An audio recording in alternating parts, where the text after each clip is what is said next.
On est au Tuvalu, un petit archipel en plein milieu de l'océan Pacifique. On pourrait croire que tout va bien pour lui.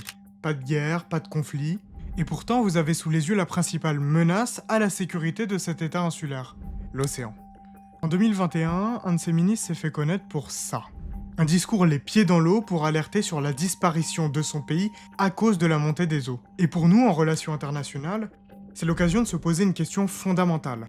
C'est quoi être en sécurité pour un État ? Si je vous demande de penser à une menace pour la sécurité d'un État sur la scène internationale, vous pensez probablement à ça. Et vous auriez raison, car traditionnellement, on a eu tendance à définir la sécurité autour de deux éléments. D'abord l'État comme acteur principal, puis les forces armées comme garant de la sécurité. Mais pour un pays comme le Tuvalu, dont la menace n'est pas une armée ennemie, mais la montée des eaux, une vision de la sécurité qui est centrée sur l'aspect militaire, ça ne fonctionne pas. Et donc, les États du Pacifique Sud, dont le Tuvalu, ont adopté une autre conception de la sécurité, plus large, qui inclut la sécurité dite environnementale. Tenez, ils en parlent dans leur déclaration commune sur la sécurité régionale, reconnaissant l'importance que nous accordons à une conception élargie de la sécurité, incluant la priorité donnée à la sécurité environnementale.